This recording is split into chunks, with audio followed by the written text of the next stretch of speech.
पंजीयन कार्यालय में इस बार कम किसानों ने ही पंजीयन कराया है, क्योंकि गेहूं उपार्जन केंद्र पर खरीदी में देरी हो रही है, जिसके चलते बैंक से उठाया कर्ज चुकाने के लिए किसान अपना गेहूं मंडी में जाकर बेच रहे हैं। देखिए खास रिपोर्ट। गेहूं की बम्पर आवक होने के बावजूद किसान इस बार परेशान हो रहे हैं, क्योंकि किसानों को बैंक लोन चुकाना है, जिसके चलते किसानों ने पंजीयन कार्यालय पर पंजीयन नहीं करवाया। साथ ही पंजीयन कार्यालय पर गेहूं उपार्जन में देरी होने के चलते किसान मंडी में जाकर अपना अनाज कम दाम पर बेचने को मजबूर है।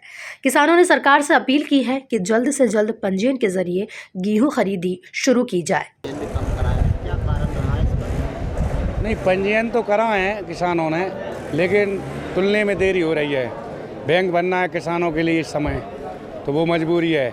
यहाँ ये मंडी में बहुत भाव कम कर रहे हैं। अगर सरकार तुलवाती तो भाव अच्छे रहते। सरकार जल्दी जल्दी तुलवाए। दूसरा कारण, ये मंडी में इतनी भीड़ है केवल ये बैंकों के कारण है। अगर शिवराज जी, हमारे मामा जी, मैं भी बीजेपी से हूँ, अगर ये डेट बढ़ा दें तो किसान लुटे ना इस मंडी में। ये बैंक भराने की डेट जो है ना 28 मार्च, थोड़ी वो बढ़ा दें, उसको 1 अप्रैल मतलब अप्रैल में कर दें तो किसान रुक के बेचे। अब 2100 जा रही है 1544 अच्छी वैरायटी, तो क्या मिल रहा हो किसान के लिए। किसानों की परेशानियाँ कुछ बड़ी हैं कम तारीख। किसान की परेशानी बड़ी है, पैदावार भी इस साल 1544 से कम रहा। कुछ का अच्छा हो रहा है, जिसके पास पानी है उसका अच्छा हो रहा है, बाकी 5 और 6 की निकल रही है, 2100 जा रही है। क्या मिल रहा है किसान के लिए। दूसरी बात, यहाँ आके इधर देखो आप स्थिति, मंडी में सही नहीं खरीद रहे, 2100 खरीद रहे हैं। और मंडी की व्यवस्था भी आप देखो, ट्रैफिक जाम है, व्यवस्थित ढंग से ही नहीं हो रही।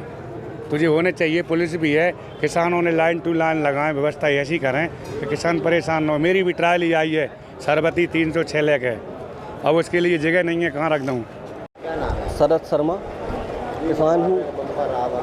आवक बम्पर है, निश्चित किसान ने मेहनत करी है, पैदावार अपनी बढ़ाई है, लेकिन पंजीयन कम हुए। पंजीयन कम होने का कारण सरकार की लाचारिता है। सरकार ने कोई व्यवस्था नहीं करी, कांटों पे देरी से तुलाई हो रही है, नगद भुगतान नहीं, पेमेंट में टाइम लगेगा और कांटों पे कोई व्यवस्था नहीं। किसान मंडी में भी आ रहा है, मंडी में रेट बढ़ने के कारण आया था, लेकिन आज की स्थिति ये है कि मंडी में भी सही दाम नहीं मिल रहा। 1544 हो, 306 हो, 2100, 2150, ये कोई रेट नहीं होता। इससे किसान को नुकसान होता है। किसान के सिर पे बैंक भरना है। मेरा मानना है कि शिवराज सरकार को 30 जून कर्ज की तारीख बढ़ा देना चाहिए। जो 30 मार्च है उसको बढ़ा के 30 जून कर देना चाहिए। देखिए, इस बार किसानों का जो है वो पंजीयन कम कराने का जो मुख्य कारण है वो ये है कि सरकार अपने आप को किसान हितैषी तो बताती है, लेकिन किसानों के लिए अपनी फसल बेचने की प्रक्रिया को इतनी कठिन और जटिल बना दिया गया है कि आपको बायोमेट्रिक रूप से अंगूठा लगाने उसी किसान को जाना है। इसके बाद उसमें छन्ना लगेगा, छन्ना लगाना, छन्ने का 20 रुपये कुंटल अलग से चार्ज लगेगा। और उसमें जो ग्रेडिंग आप करेंगे, ग्रेडिंग में 25% माल आपका निकाल के वो दे देंगे। वो क्या करे किसान को सहूलियत की वजह उल्टा जो है वो परेशानियाँ खड़ी हो गई हैं। ये एक मुख्य कारण है। इसके लोगों ने पंजीयन कम कराया है और शासन की इसकी नीतियों से लगातार किसान परेशान है।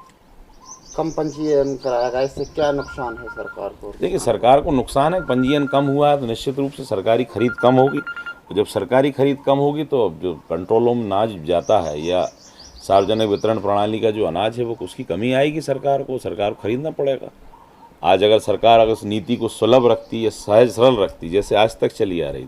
किसानों को इसी महीने बैंक से लिया गया ऋण चुकाना है, जिसकी वजह से किसान अपनी फसल को कृषि उपज मंडी में औने पौने दामों पर बेचने के लिए मजबूर हो रहे हैं। Bureau report, MP news TV, Vidisha. करोड़ों दर्शकों का मिल रहा साथ। MP की बात MP न्यूज़ के साथ।